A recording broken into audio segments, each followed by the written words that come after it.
Hello, it's me, Jack-a-Lopium. Welcome along. We're back playing some more Encased. This will be episode 38.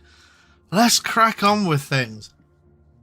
I started on the world map just because we're making a run to Phalanx base. We came from Carmine Heights last episode, and I did some exploring of the kind of desert wasteland, and I've revealed a bunch of unknown markers. So I think after looking at that, after we report our findings at Phalanx, we go and investigate this stuff. Yeah, the funny thing is, I'm having a bit of a problem with the quests.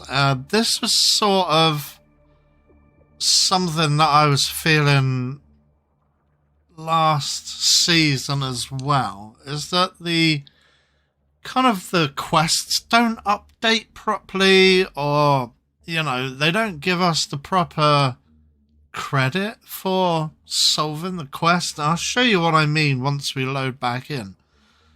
If it ever loads back in, we're at the dreaded 76%.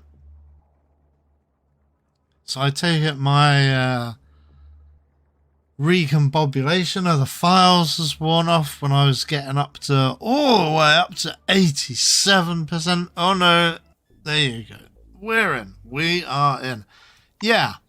I wanted to have a quick look at on the old data. No, not chosen by the people, because that's the one we're doing. But yeah, this one. You have reconfigured the distiller in Carmine Heights, returned to Johan. So I just spent like 10 minutes before I started the recording just trying to get Johan to acknowledge. He wouldn't even talk to us. So it's like, how are we meant to, tell him that stuff has happened or not happened? Here we go. This is, hey, can I get in with my servo shell on? A whopper of a truck rides above you. It appears to be abandoned, but shows no major damage. It may well be functional. Nice. Let's open a tunk real quick. Oh, yeah. So, yeah, we have got a new truck. Shall we upgrade from our other thing? Shall we? I think we should. Yeah, let's get a new car. And at least it looks like we can wear our shell suit. And yes, I just called it a shell suit. Yeah, if anyone remembers the 90s, man, shell suits, man, they were all the rage. I never had one because I was like a poor kid. And shell suits were not for poor kids, man. They were for rich kids. Even like the kind of, I think shell suits are still a thing. But they're kind of like a, where is his sodding house, man? Where are we? There we are. So, yeah, we were on the... Oh, boy. Yeah, I think I was on the right side before.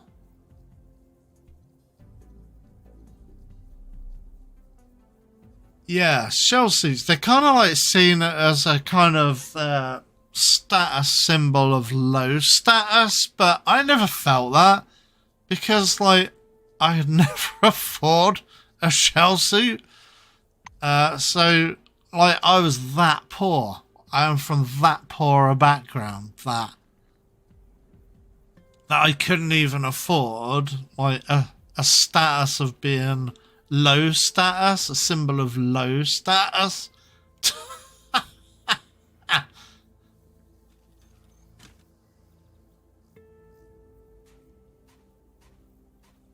Okay, so we're in the right place now. Let's go and talk to not Robert Zemeckis. Yeah, I should have looked up, because isn't he a movie director? I'm supposed to know about movies, but I couldn't tell you what he's directed. I should have looked that up beforehand, just to waffle on like incessantly. Let's talk to this guy anyway. Hieronymus smiles welcomingly. You are my guest, so please take your time. Drink some tea with Mr. Christ and me. Hey, Something about Christy. Relax. Yep, let's give him the most Sir, they accurate do prepare data. to honor any statistician. You spoke to the majority of Carmine Heights dwellers, which means your results are highly reliable. Yeah, I don't like the way that the voiceover guy is saying that. It sounds like he's taking the mickey. Hieronymus scrupulously reviews every page. Curious. A certain dynamic compared to the previous results can be seen. Good job indeed. He puts your report aside and approaches you, studying your face, badge, and uniform curiously. Yeah, so I have no idea if shell suits are still a thing. Maybe they are, maybe they're not. Phalanx leader returns to his place, watching you with a constant sly smirk. Do you like magic tricks? Tricks are interesting. Not really. There are interesting things hidden inside other interesting things. The spectator watches the show, Okay. while I watch the way the show is made. You want to know how the sausage is I made? learn more about the trick than the one who believes the magic behind it. Well, duh. No one believes that magic is real. I mean, it would be a very small percentage of the population, and they're usually having a bit of a psychological, episode. I have seen Why does an illusionist need an assistant? Why does a magician some videos of need people a who clumsy think magic is real. It's bizarre. Why? The assistant makes insignificant things look significant. Showing us an empty hat, he draws everyone's attention away from where the rabbit really is to where it is not. Zemeckis gives you a victorious look. Yeah, that's like sleight of His hand. gaze moves to the golden Christ sitting in the next chair. They say, Christy! "Oh, sun rose up." Oh, there's the Nobody Christ asks the there. question, how? They only discuss the fact of it. His disciples took the body off the cross and buried it. Can one actually be certain he was dead? Couldn't he simply have walked out of his tomb on the third day? Well, yes, that is a perfectly rational thing to ask, because I have read a theory that states that most people are left on the cross for 3 days, back in the ancient Roman times. So if you were punishing a criminal, you'd leave them hanging on the cross for 3 days. And then they would die on the third day. It was a very, like a well-documented thing, because that's how they wanted to punish people. They wanted people to suffer for 3 days and then die. However, Christy was taken down off the cross after half a day, not even a whole day. He wasn't even on the cross for an entire day. Admittedly, his side was punctured by the staff of Longinus, or the spear of Longinus, whatever you want to call it. But yeah, he was taken down after half a day, stuck in the cave. So, people have speculated that half a day isn't really enough time to kill a person if they're hanged up on a cross. So yeah, perfectly rational and normal. And again, it's sort of, I guess, it isn't quite a kind of conspiracy theory. It is kind of discussed in academia, but kind of at the kind of fringes of academia. So it's not really totally out there, but it's not really accepted, but it's not kind of beyond the realm of possibility that the Lord Jesus didn't even die on the cross. But anyway, Or, you know, was he? Did he even exist? Who knows? There is maybe no historical Jesus anyway. So Marcus rolls the cup between his hands and takes a sip. I got carried away. Sorry. The idea is that we often receive much more valuable information alongside a more commonplace fact. But let's return to our business. great business. Hieronymus presses a couple of buttons Business. on the nearest terminal, then extracts a floppy disk from a drive. Oh yeah, floppy disks. Now I need the full database of new committee employees.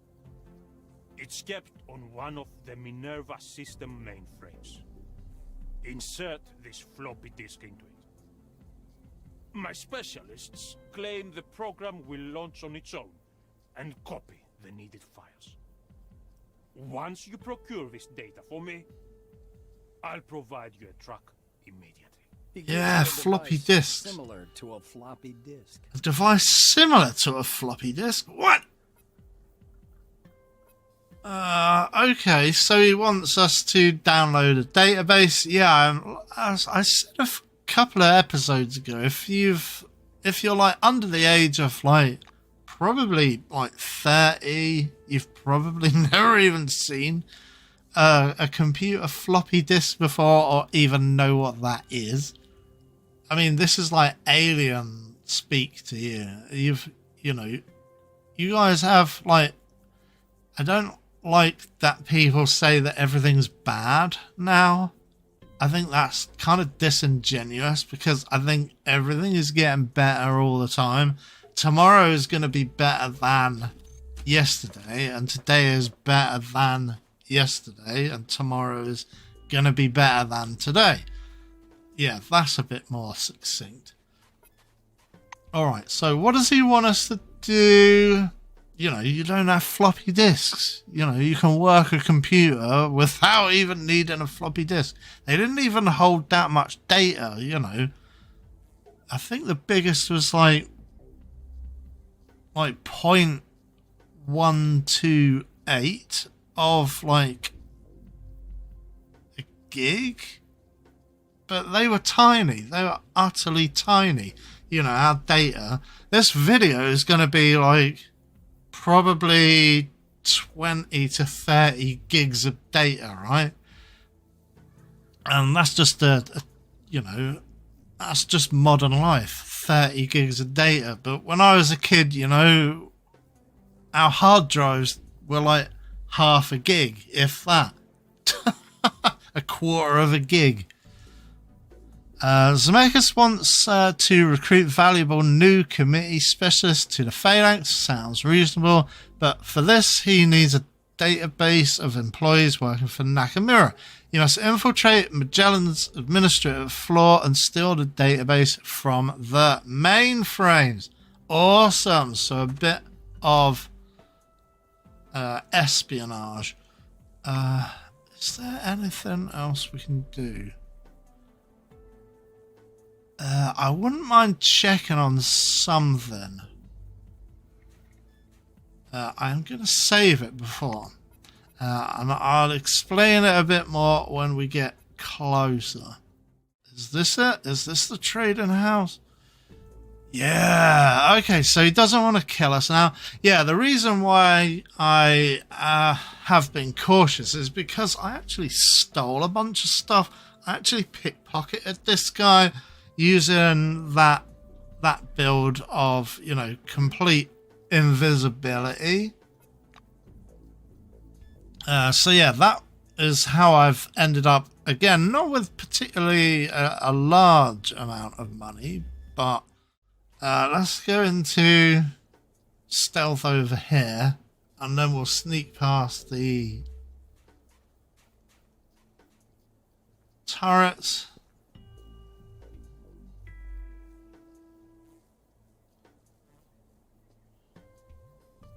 Yeah, I mean, basically, we're just gonna grab as much as we can.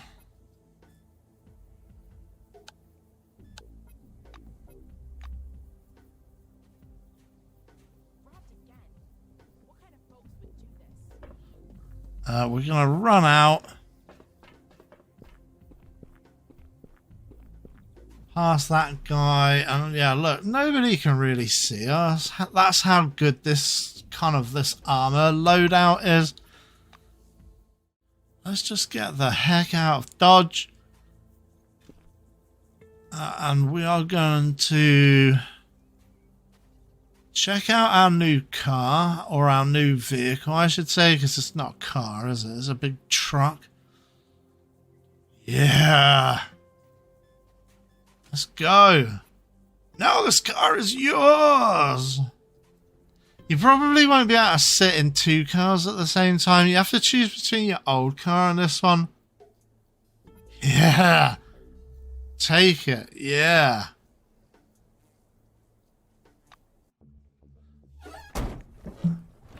So yeah, there you go. We've got a new vehicle. I don't know if it's quicker. Is that quicker?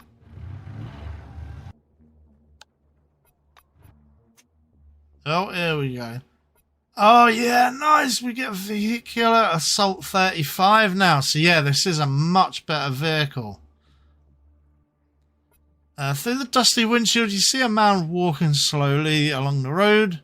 His appearance is rather unusual. The man is wearing an old-fashioned Cronus uniform. It looks surprisingly fresh and new. Hearing an approaching engine noise, he stops and turns around, looking at your car. He looks a bit lost. Let's not run him over, although we got the option for some reason. But yeah, the fact that we even get that option means we've got a better vehicle, because our old car didn't give us that option.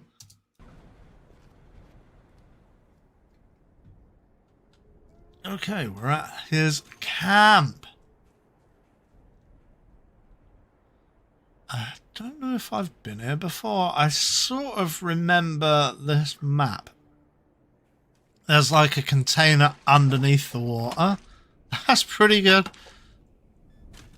So yeah, let's go and talk to him. He might want like something in to help him out. Oh, good day. Max Stakovsky. Wow, you're the same person I've met in the last couple of days. The last one was, well, you know, weird. Eyes all white, twitchy. Was he sick? Yes, he was.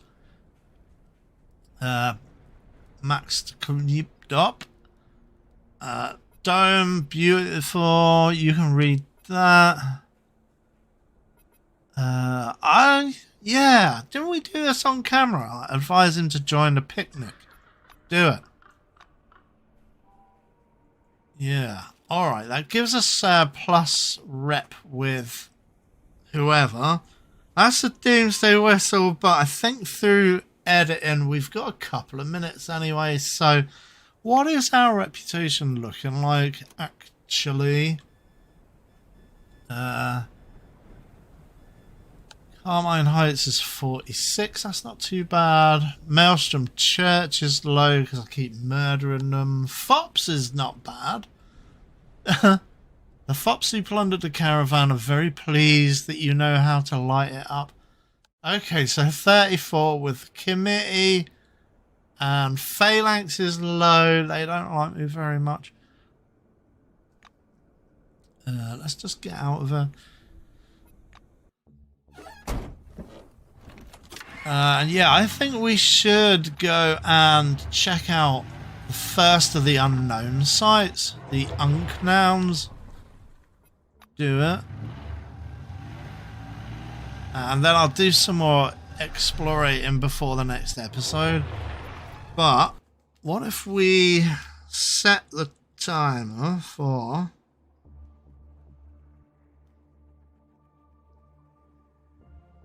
an extra 5 minutes, just because we are going to be editing out a bunch of stuff.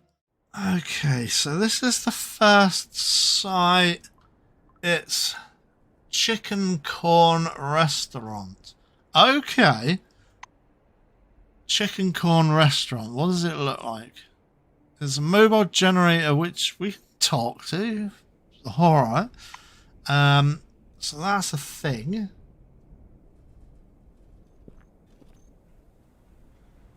always check the perimeters first. Okay, there's a relic case over there. Ah, and there is some enemies. Okay, fine. And there's also, I wonder if the turrets will come and help out the enemies there. So that could be a bit, that could be something to watch out for. But anyway, let's shoot this guy.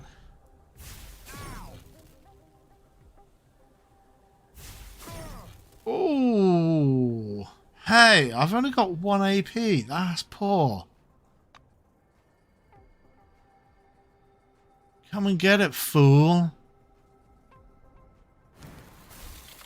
Okay, he missed.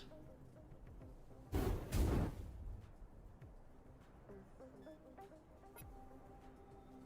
can still fix things up. That's the first guy down. Ah, we didn't get to reload there, unfortunately.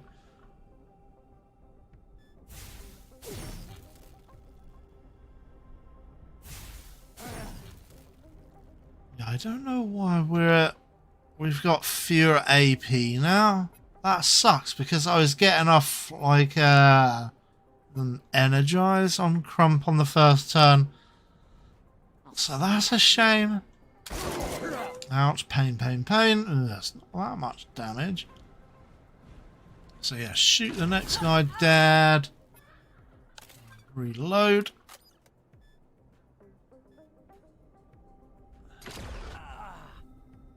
There you go.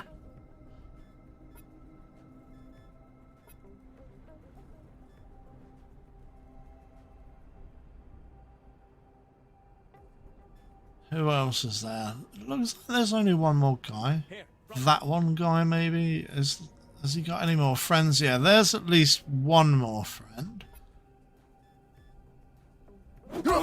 Yeah, that's great. He's attacked Crump. That's what Crump is there for, because he's the tank.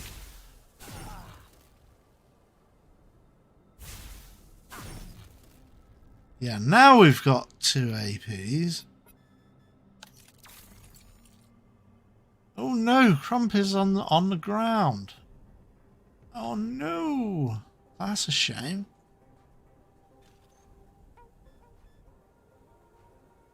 They put down the next guy.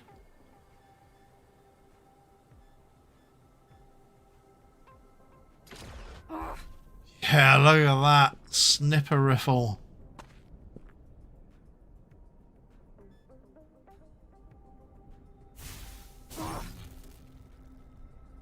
Yeah, I don't know if you know, but I've maxed my psionic, my combat skill, so...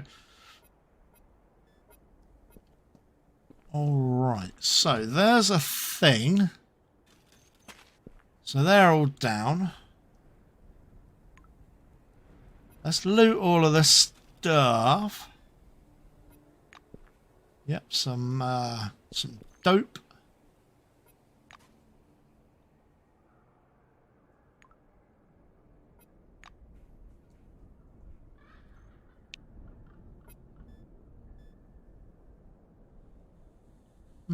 Interesting.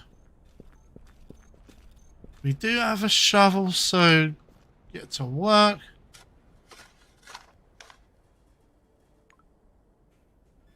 Okay, a jetpack and a magazine.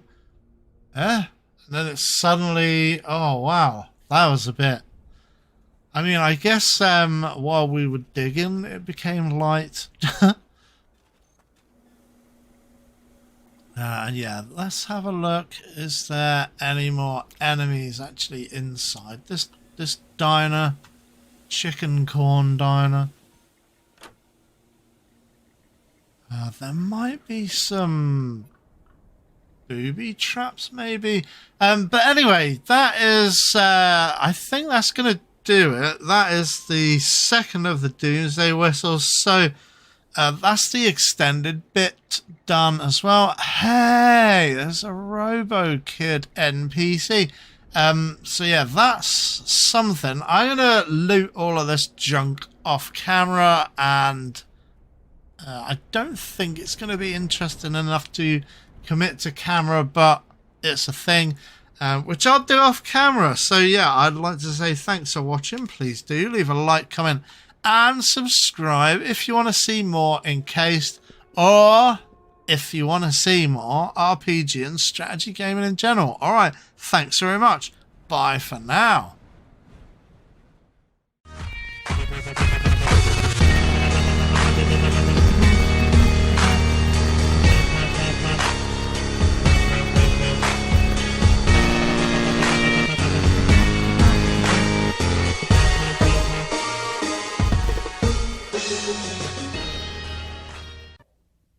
Batman?